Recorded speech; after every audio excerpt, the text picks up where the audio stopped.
नमस्कार साथियों, राम राम। स्वागत है आपका हमारे YouTube channel study path with Ritu पर। तो कैसे हो भाई आप सभी? आई होप आप सभी अच्छे ही होंगे। तो भाई जो राजस्थान पुलिस का पेपर हुआ था 13 और 14 तारीख को, उसके लिए एक नोटिफिकेशन है कि इसकी जो आंसर की है वो आपको 27 तारीख को मिल जाएगी। अब जिनका भी 13 और 14 को पेपर हुआ था, जिनके डाउट्स थे कि भाई हम हमारा जो एनालिसिस है वो कैसे करेंगे, कैसे हमें पता चलेगा, हमारे जो तुक्के हमने मारे थे, जो मानो उस हिसाब से किए थे, वो क्वेश्चन कैसे राइट होंगे, तो आपकी जो आंसर की है वो आपकी 27 तारीख को आ जाएगी। तो उसका जो लिंक है वो आपको मैं डिस्क्रिप्शन में डाल दूंगी, और उसका जो लिंक है टेलीग्राम पे डल जाएगा, टेलीग्राम का लिंक आपको डिस्क्रिप्शन में मिल जाएगा। उसमें होगा क्या, जैसे 27 तारीख को आपका जो भी डाला गया है कि भाई आपके आंसर की आएगी, उसमें आपको रोल नंबर वगैरह डालने हैं, उसमें आपका सारा जो पेपर है वो खुल जाएगा, उसमें आपको पता चल जाएगा कि मेरे कितने क्वेश्चन सही हुए हैं। फिर बाकी उसमें करना क्या है, जैसे जैसे हम आपको ये पता चलता है कि भाई मेरे इतने क्वेश्चन राइट है, राइट क्वेश्चन को तो अलग रख दो, बाकी आपको ये लगता है कि ये क्वेश्चन डिलीट होने वाला था या ये क्वेश्चन मेरा सही है, जिसमें आप कहते हैं जैसे 10वीं और 12वीं का रिजल्ट आता है तो हमें 1-2 क्वेश्चन में डाउट होते हैं, तो हम क्या करते हैं, रीचेक का लगाते हैं या फिर उसमें आपत्ति दायर करते हैं। तो इसमें भी अगर आपको ऐसे लगता है कि भाई मेरा ये क्वेश्चन सही है, तो अगर आपको आपत्ति लगानी है तो वो आप लगा सकते हो। बाकी सारी जो जानकारी है वो आपको नोटिफिकेशन में दे रखी है कि इसका चार्ज क्या होगा।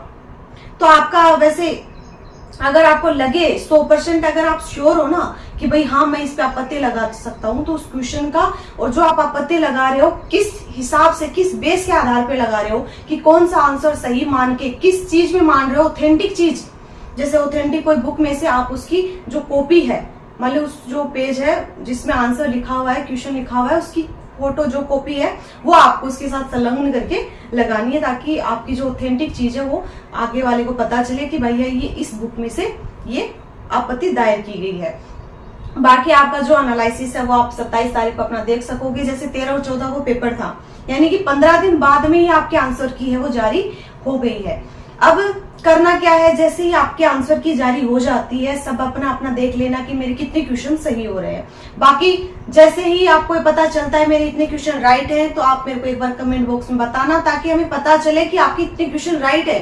कई डर रहे थे कि भाई मेरे इतने क्वेश्चन हो सकते हैं, कई कह रहे थे कि भाई मैं इतने तुक्के मार के आऊं, उसमें से क्या पता मेरे इतने सही हो सकते हैं। तो उनका पता तो चले कि इनके कितने क्वेश्चन राइट हो रहे हैं। जब ये सारा बता दोगे कि भाई हाँ इतने क्वेश्चन राइट हो रहे हैं, फिर आप देखना जैसे ही आपको सभी के सही क्वेश्चन जितने भी नंबर आ रहे हैं उनके आपको पता चल जाएगा, तो ऑटोमेटिक आप ये चीज सोच लोगे कि कितनी मेरिट कट ऑफ इसमें रह सकती है। ज्यादा नहीं रहेगी, जितने क्वेश्चन आ रहे हैं वो ईमानदारी से बताना कितने मेरे क्वेश्चन राइट हो रहे हैं। बाकी जो होना है वो तो देखो कोई दिक्कत नहीं है। बाकी मैं ये कहना चाहूंगी सीईटी का जो भी आप तैयारी कीजिए, सीईटी का है अभी आगे, जैसे जिनका अभी नहीं हो पाएगा तो आगे जैसे अभी सीईटी का एग्जाम देंगे तो उसमें अच्छी प्रिपरेशन करो, वरना बाकी उसमें भी बस वही सिस्टम रहेगा, फिर इसमें नंबर नहीं बन पाए। अच्छे से सीईटी की तैयारी करोगे तो वही सिलेबस आपको इर्द गिर्द घूमता है सारी चीजों के, तो आपको अच्छे से तैयारी करनी है सीईटी की भी।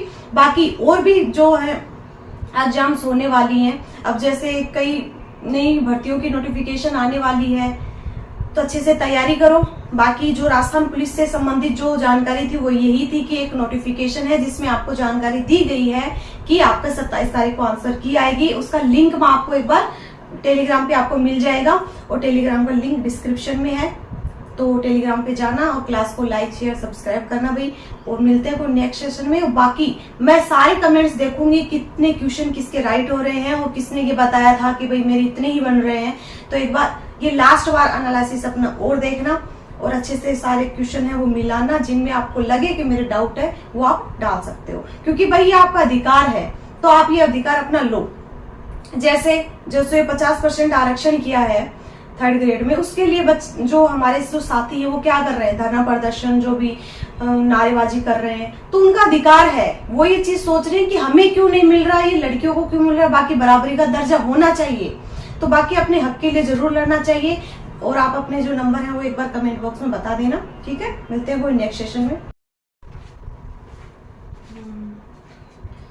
भाई देखो, मैं यही कहना चाहूंगी, जैसे आप खुद अगर इस चीज को यही गाते रहोगे कि भाई घर वालों से कहते रहोगे कि हमारा पेपर हार्ड था, हमारा सिलेक्शन नहीं होगा, तो एक बार उनके चेहरे की तरफ तो देखना। उनको तो आस थी आपसे।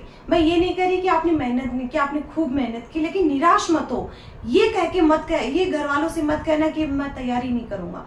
तैयारी करो, आपकी मेहनत जरूर रंग लाएगी। जहाँ मेहनत, जो हम मेहनत करते हैं वो जायज कहीं जाती नहीं है।